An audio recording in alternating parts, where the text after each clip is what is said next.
be recommended for consolidation as part of this phase of the plan.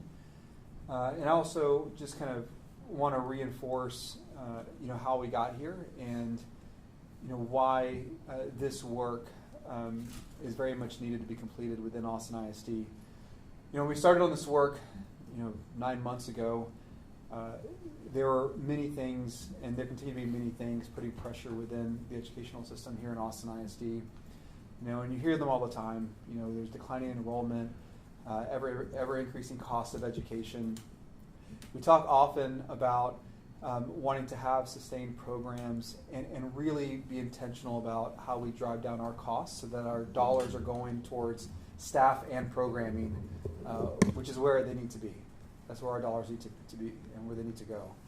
And over the course of a period of time, we've gotten to a point where we just cannot ensure that every student in Austin ISD gets what they need to be academically successful. And we need to do something bold. We need to do something big to evolve to ensure that, as a system, we grow and we are in a healthy, vibrant school system for years to come. And so when we started this work, we had some objectives, right? We wanted to align feeder patterns in Austin ISD. I think I've said that many, many times. It's something that is very important to me as far as getting done while I'm here as a superintendent.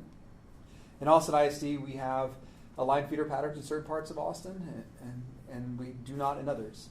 And when you have the number of splits that we have, especially in East Austin, you cannot keep community together. It's very difficult to align programming. So we wanted to take on a comprehensive boundary change to align boundaries, as well as reduce the number of open seats or empty seats that we have in our school district, kind of referring back to the loss in enrollment over the last many years, really driven by affordability and just the movement of students. And so this plan also included boundary changes. It needed to be mindful of consolidations to reduce overall cost.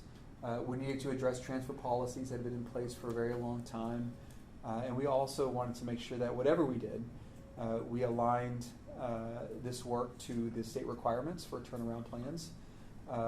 And we know the accountability system has changed in the last many years, but there's a lot of work to do in Austin ISD. We are not where we need to be. We take full ownership of it. And in order to get to where we need to go, we have to have the resources to be able to do so. And so the turnaround plans are incorporated into this work. And lastly, programs, wall-to-wall dual language programs, as well as our Montessori program, needed to have stability. With the changes in the law and the pressure that we have to ensure that every student has a licensed teacher in front of them, and in this specific program for wall-to-wall dual language programs, it was the need to have certified dual language teachers, and the way to ensure that we can do that is to have the appropriate number of emergent bilingual students in those programs. And what we know is that those students are not accessing these programs, and so we wanted to move the programs to where they are to increase access. And so here, this just moments ago, we've taken a big first step in getting the process and the plan across the finish line. We have 2 agenda items that we are uploading for our board to consider next Thursday. The first are the turnaround plans, and the second are program moves and the consolidations associated with them. And so at a high level, I know that many of our community members are very familiar with the kind of initial plan that was released on October 3rd, the refined plan that was released on October 31st, and the milestone changes that we made kind of since then.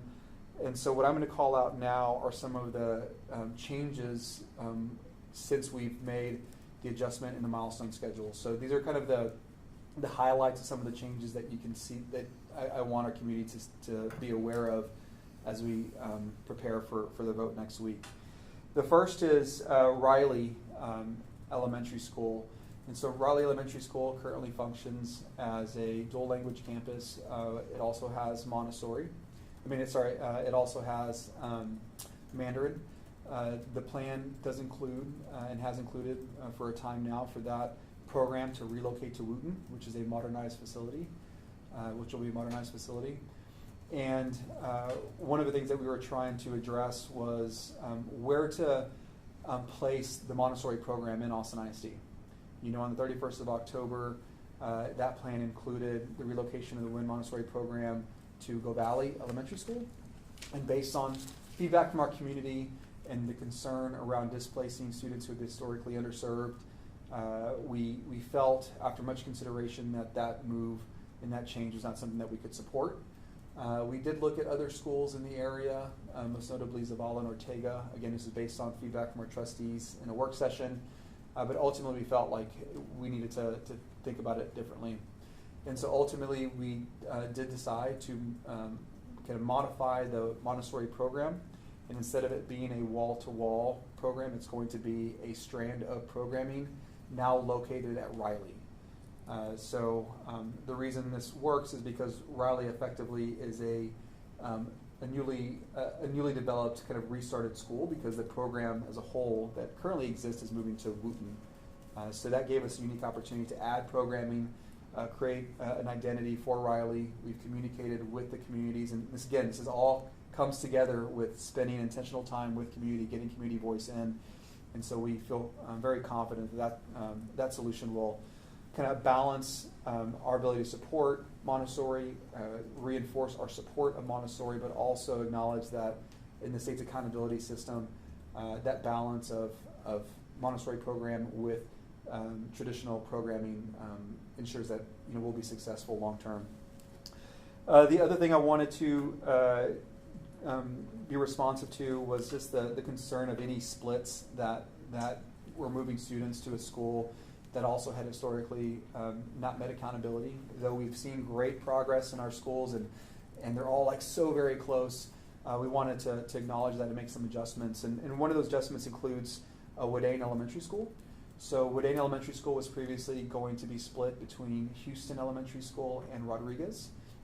And after spending time with the community and based on feedback from our trustees, we've made the decision to relocate the Wadane Elementary School by way of a reassignment wholly to Rodriguez. So instead of doing a split to Houston and Rodriguez, now we're wholly going to Rodriguez. Rodriguez, with the accountability history and the stability that is there, gives us a really good opportunity to break the accountability chain, but more importantly, give our students what they need to be academically successful. Again, reducing disruption and not moving students to a school that, even though we felt would be successful, historically had not been. One of the other changes that I think is notable, and this applies to the 3 schools that are transitioning into a wall-to-wall dual language program, is this concern that we had, and we certainly heard it from our community and from our trustees, about displacing students or reassigning students from Pickle, Wooten, and Sanchez. Pickle and Wooten both being 2 UA or 2 unacceptable accountability, and Sanchez being 3. And so the previous plan on the 31st included reassigning those students to a nearby campus and then kind of launching the wall-to-wall dual language program. And what we heard and what we certainly recognized as part of this was that it would be displacing students who those schools were built for and intended for. And we really wanted to make sure that we kept the neighborhood school and the students at that school as best we could. And so the best way to do that was to actually kind of pivot and transition into a restart instead of a reassignment. And so what the restart allows us to do is to ensure that those students zoned to that school remain the priority of that school. And given the size of the schools, all other seats will be made available to the incoming program. So an example of this would be Sanchez. The attendance boundary would be largely left intact. We would provide ESL for the students that resided, and then have plenty of spaces to welcome the students from Becker who wanted to take advantage of the 2-way dual language program with additional capacity at Sanchez. and so what you'll see in the document is just a recognition of how that priority transfer will work for each of these schools. So for Sanchez, it'll be zone students first, then it'll be Becker students, and then it'll be any students from the other dual language wall-to-wall campuses, so Ridgetop, Riley, or Sunset Valley, and then lastly, any other student that wants to come in. And the same would be true for the others, right? So for Pickle, you would see neighborhood students first, no longer transferring to Hart, and then you would see Ridgetop, and then you would see Riley, Becker, and Odom. And then the same would be true for Wooten. And so in this way, we can be really responsive to what we heard. We can ensure that our students who are in the neighborhood are prioritized in this process.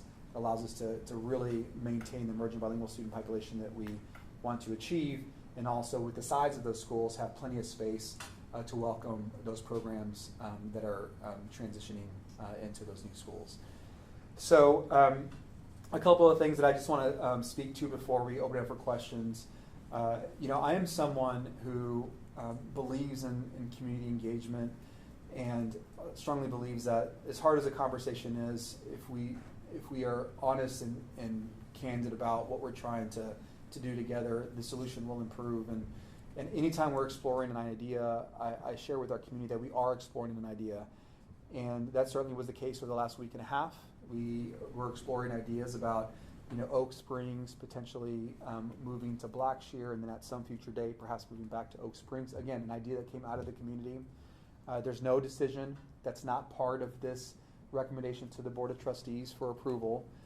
The recommendation for the board is merely around the turnaround plan, right? Moving Oak Springs to Blackshear. Where the community and where the school ultimately resides is still a part of the discussion with community. I've had 3 or 4 meetings in the last week alone to try to drive that conversation. I expect that it'll be resolved before the end of the semester, and then we'll take action at that point.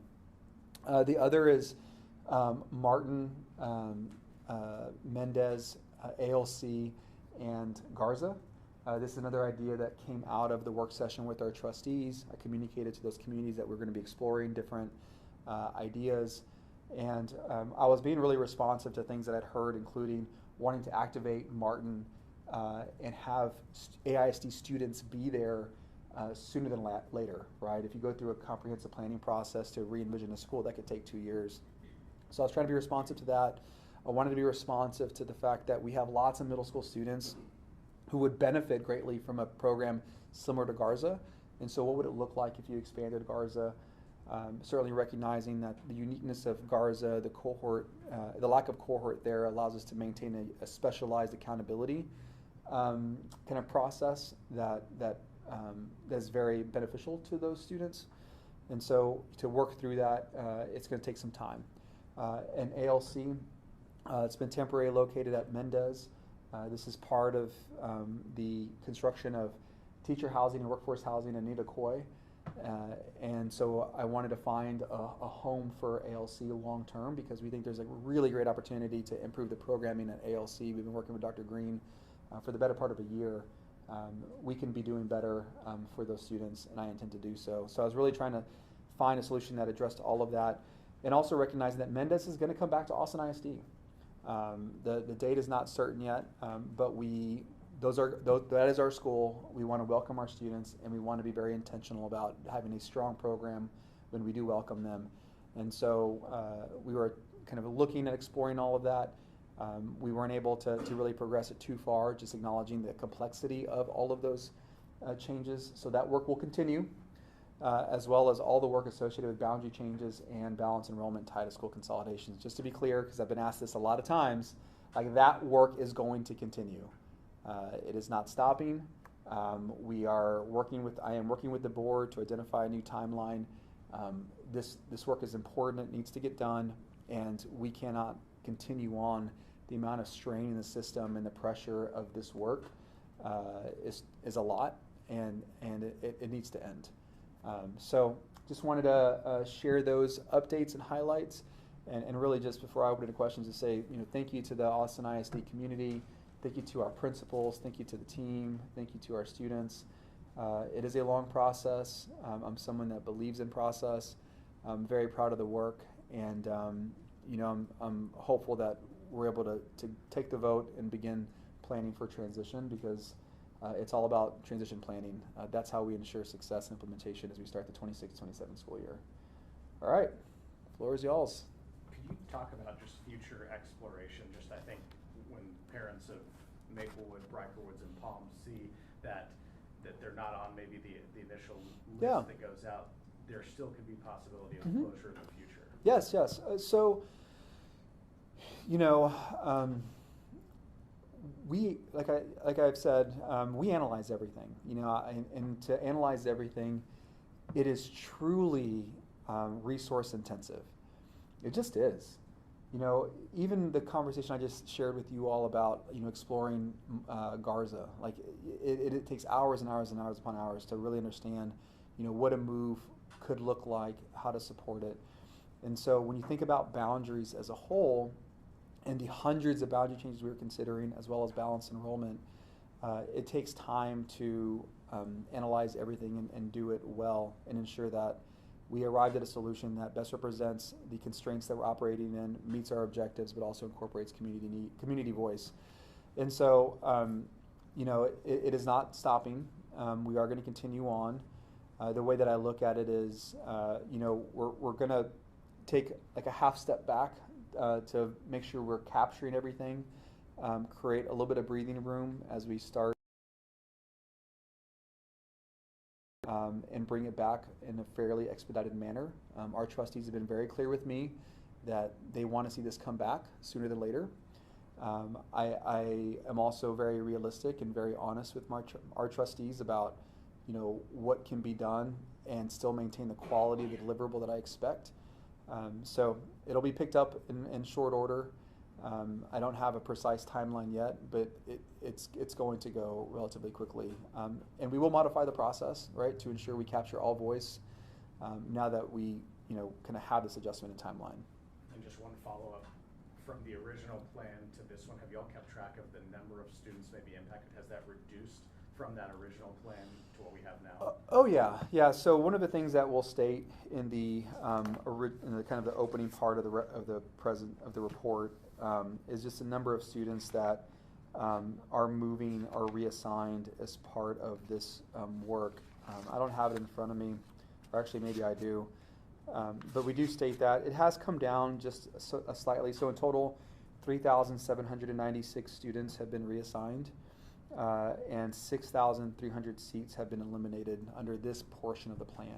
So it's less than what we would have otherwise, right? Because all those boundary changes didn't occur, and those consolidations didn't occur. So I do expect this number to grow, right, with that phase coming back online.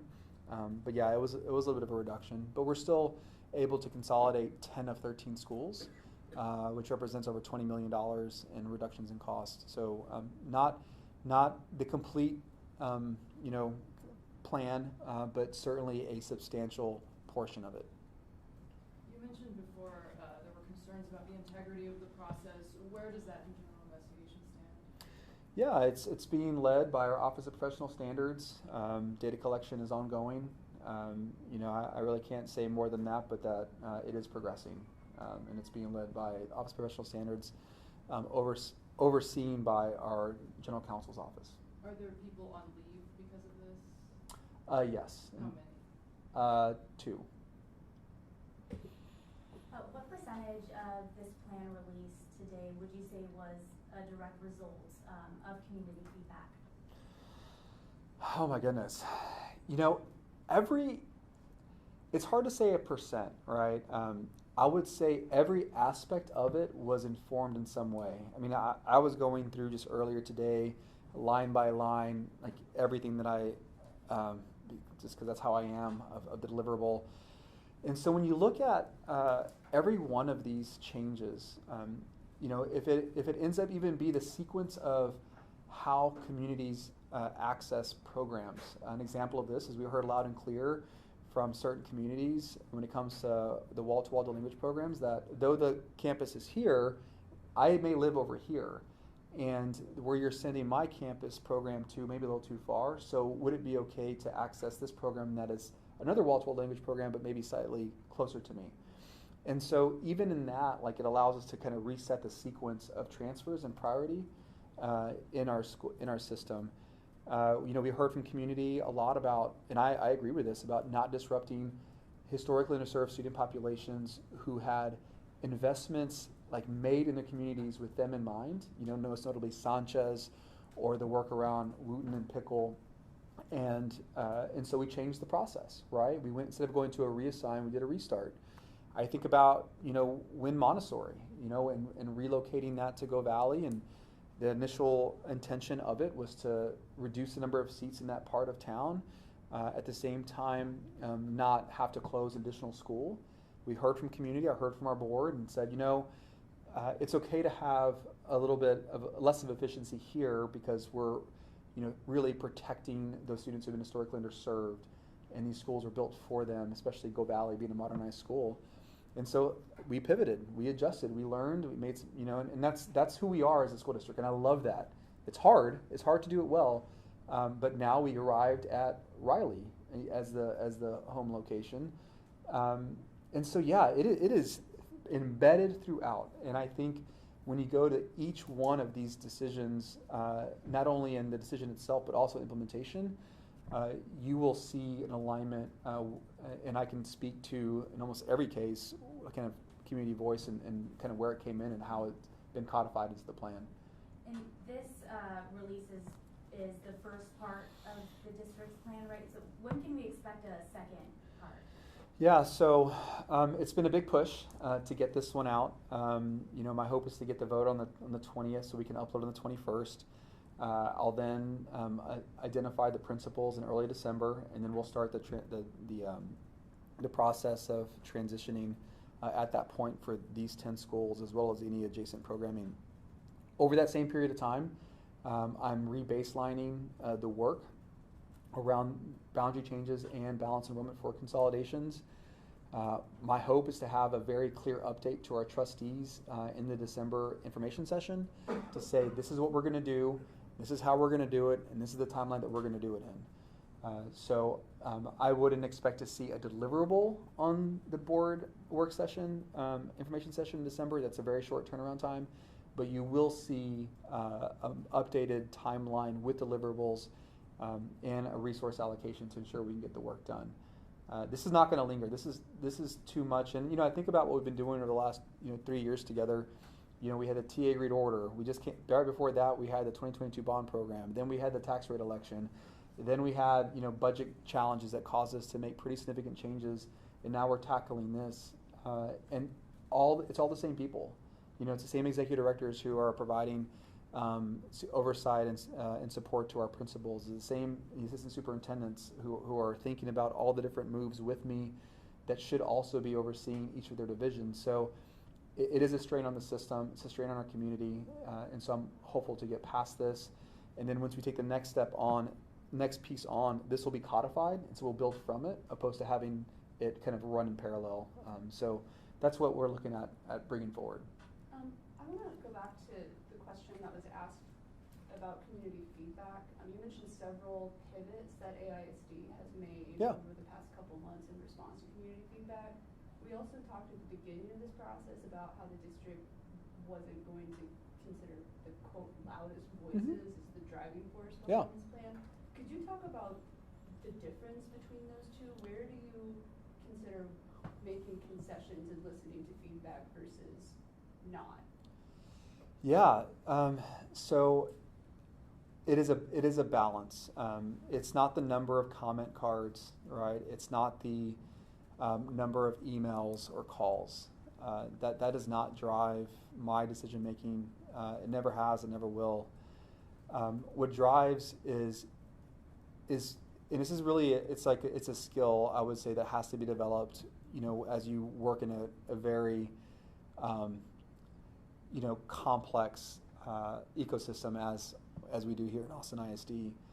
And so what we're always listening for and trying to understand is, are the ideas being brought forward being responsive to our overall objective as a school district, right? And a lot of times, when I hear community voice, it sometimes it's very it's localized, right? Because it's where their student goes to school, and I get that. My kiddos go to school, and I'm right there.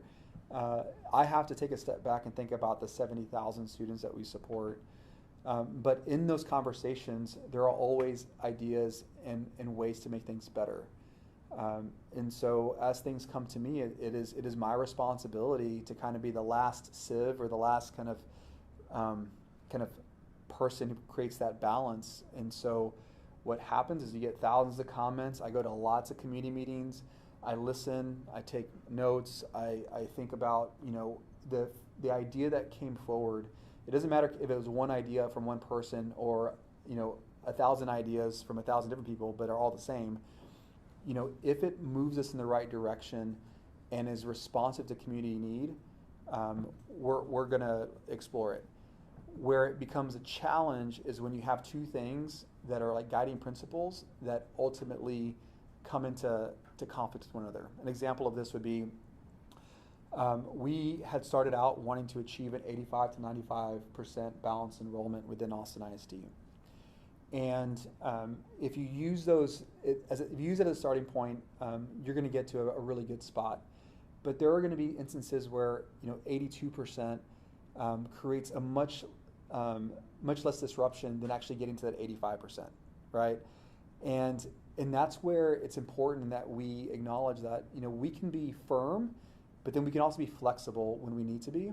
As long as the overall goal is still moving forward, we're going to be okay. And whenever you take these efforts on, that type of balance within a system and concession between objectives and goals really can't be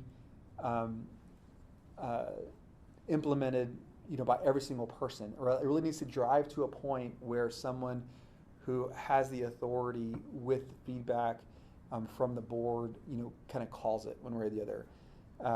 And so it's I can tell you it can be challenging to make sure you have that balance. I always think about whose voice is not at the table, you know, and that's why it's like a lot of what has driven me is understanding what we received in comment cards, but then going to the community meetings. You know, I have been and led 20 plus community meetings in the last, you know, probably 3 weeks. I mean, y'all have seen me out there, I think. Each one of these is 2.5, 3, sometimes 4 hours long. And I'm talking with staff afterwards, I'm meeting with principals, you know, following up. And sometimes it'll be as simple as, hey, Matias, like, you know, we're not thrilled about it because of how it impacts us, but this is one thing that we think, you know, could help. You know, could you look at this? And in my mind, I respond to that as, well, the overall objective is still being met. The way that we get there can be adjusted ever so slightly, and we can, you know, be responsive to community. Or in some cases, a big change, right? So think about when Montessori and Go Valley and that whole conversation. Go Valley was not the loudest voice by any means, right? It wasn't. But for me, it was one of these things where I was trying to be responsive to the Montessori, the fact that it had been a program that it was, very attractive to lots of families in Austin.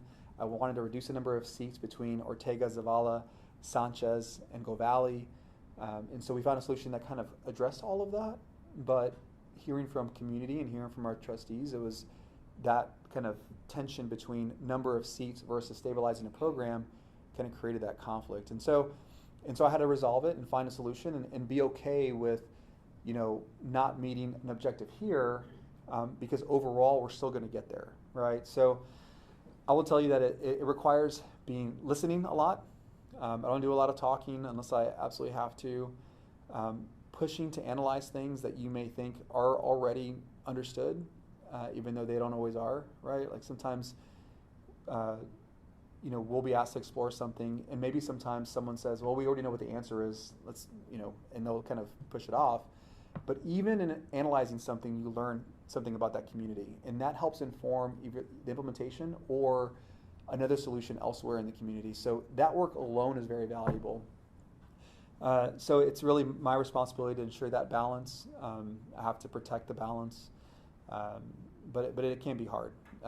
It really can be hard. But I also want to be really clear that the opposite can be true. You can have lots of people, sharing an idea, and that idea can be really good. So it's not always assumed that just because volume or the energy behind something doesn't mean that it's not a good idea. And so I also have to be really humble about approaching that work in that way as well, which is why every time I go into a conversation, like a blank slate. Like, we're going to talk about it. I'll share with you what I can and can't support. And I've gone to lots of meetings, and I'll tell a community, hey, this is why I can't support this. I want to spend our time together working through what I can support. And I think that gets us to work on the important, quicker than maybe would otherwise. Okay, we have time for 2 more questions. Have you heard from the TEA at all about the progress of this plan so far? So the Texas Education Agency, we work with them quite a bit. We work with them through our TA Agreed Order for Special Education, and then they have resources and teams that provide reviews and oversight to these plans. And so we've been meeting with them all along. We met with them as recently as, I think, Monday of this week, Tuesday of this week, just to provide updates, especially when we thought about some adjustments in the turnaround plans. It's been positive feedback. I believe that they think that we're approaching it the right way. Comprehensive is always going to be the better approach, opposed to like discrete changes, because what I want, and I think what the agency wants, is system improvement, right? And how we get there, like, I want to do it the Austin way. And I think as long as I can be responsive and ensure we grow, and all of our students are on grade level, and we're taking ownership of why they're not now, I think we're going to be okay. Which is why it's so important for me to be really honest about what is firm and fixed, and what we're able to do as a system. And I think this plan balances both.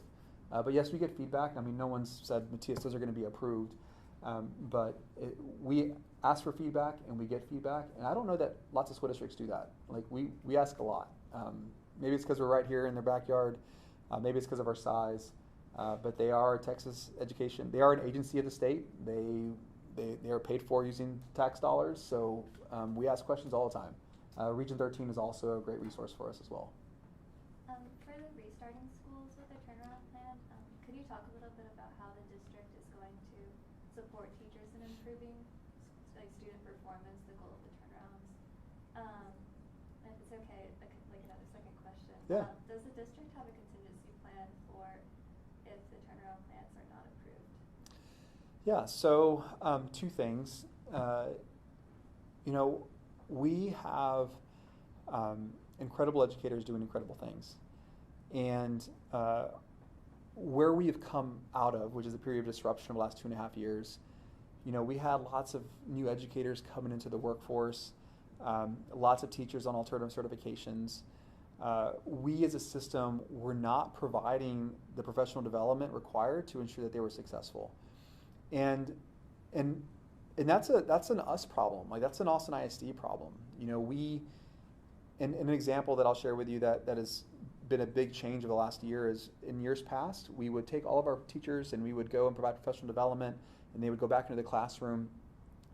But what we weren't doing, we're ensuring that the principals and the executive directors had as a good understanding of the curriculum and what was to be expected in the classroom as the teachers. And so what was happening is our educators were doing the work, but there wasn't always that real-time coaching and support that you really want to have if you're going to continuously improve, right? You shouldn't wait to come back to a professional development opportunity, every 4 weeks to figure out if you're, growing professionally. No, it should be like anywhere else, like continuous coaching, continuous support and feedback. And so we've doubled down. It is my expectation that our principals are instructional leaders. That is how we have to operate if we're going to be successful. At the same time, our teachers didn't have the resources available to them. We procured curriculum, we procured consumables, we did an inventory of all of our manipulatives. So now we have the training, we have the data that allows our educators to understand where their students are, and we have the resources so that when they're using what they've learned, they're doing it with fidelity, because now they have the tools. And so those are system problems that we've been able to solve. And what you're going to see at these schools is a strong reinforcement of that, but also additional supports. Like, if you have students that need additional interventions, like level 2 or level 3 interventions, that we're providing additional content interventionists to support the educator to get those students back on grade level. If you're going to pull a small group, and you have a disproportionate number of students that need that support, and it's just one teacher, you need more support. So we bring the content interventionists, and that's one of the ways that we're going to be able to, with confidence, ensure that our students and that our schools break these accountability chains. Regarding contingency plans or what happens if they're rejected, so there are hundreds of these plans being submitted on the 21st, all across the state of Texas, maybe even over 1,000 between 2 UA and 3 UA. The way that it works is there's a 45-day period where the agency reviews and can decline or not accept, and then the district can resubmit and for a 15-day period, and then the agency can accept or reject. If it's not accepted at that point, then the commissioner can move towards a conservator or actually install a board of managers. Do we have a contingency plan? We know, what the alternative path would be if any one of these were rejected. And based on how the agency has been working with us in a collaborative fashion, I don't expect that it'll be a black box and then all of a sudden it'll just be canceled, right? I think what'll end up happening is, hey, Matias, this is an opportunity for improvement here. If you make these changes, we could probably support the plan. I'm not expecting a whole lot of that because we have been engaged with them this entire time. But in the event that we did get to the end and it was not accepted, then we would absolutely have to move forward with something that we knew would be accepted.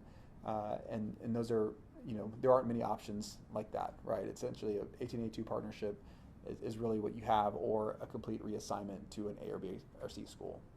Austin ISD isn't the only school that's facing closures or programs. We've seen Oh, some yeah. others in Central Texas. Oh, there's lots of them. Mm-hmm. I want to just talk on the point that, we've seen, I think, Killeen ISD, I saw recently is closing. What would you say is the current state of public education and funding and support? Because we're seeing this across the state, and I think a lot of parents are worried. Yeah. So I would say that it's, being someone who's a product of Austin ISD, loves public education, will do anything for it. It is dire, is what I would say. I would say that, it's kind of that old, analogy where, if there's one fish in the water that's dead, it's probably something wrong with the fish. If there's a couple, there's probably something, wrong with food. But if every fish is dead, then, something's wrong with the water.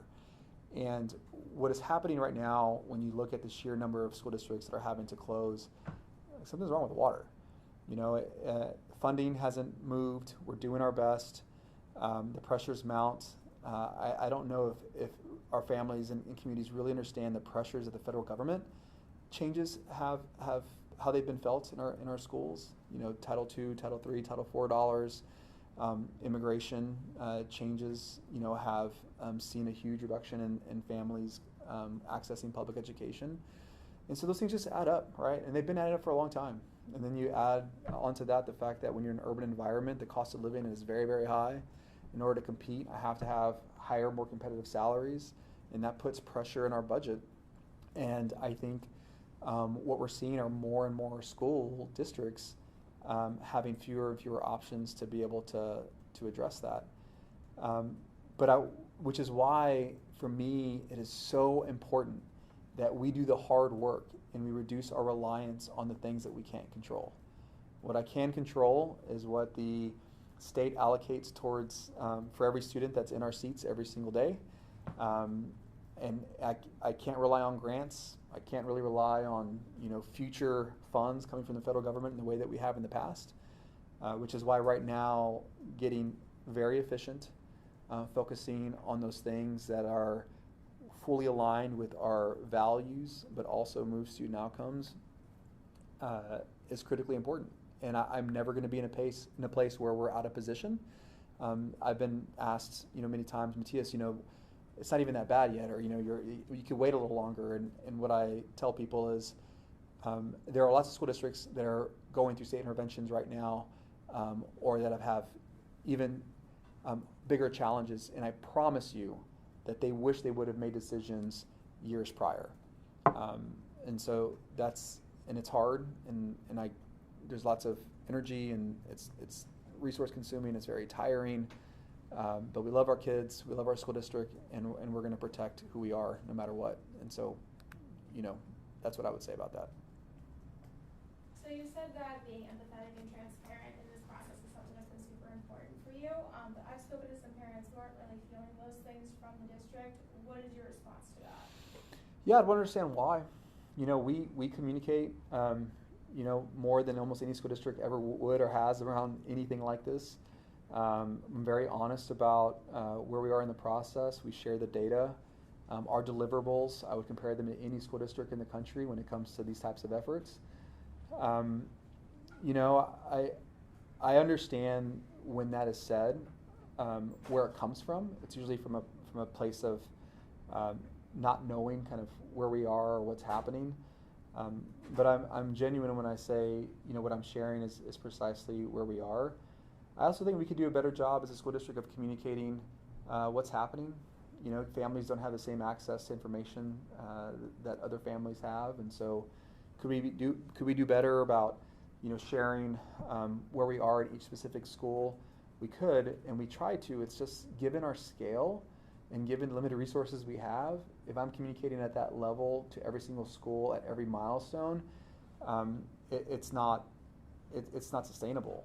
So we do our best, and I hope when our families do engage with us, they see it as being genuine, and hopefully they see that we're responsive. I do get that from time to time, and it's hard to have a better answer than we're doing the absolute best that we can. And if things were different, then maybe we'd be able to do things differently. But we are very much trying. And when things are shared with us, whether it's an email, a phone call, or a comment card, or just a verbal communication in a meeting, like, we take that to heart. It incorporates itself into the work, and then we take the next step. And I think, when you look at the documents and the work, families will see themselves in it. Maybe they won't see what they want, but they'll be able to see that we were responsive. Okay, that's all the time we have, guys. Thank you so much. Thank you all. If you have any other questions Appreciate you. that you didn't get answered, you can email us and we'll make sure to get those answers to you. Thank you. Thank you, everyone.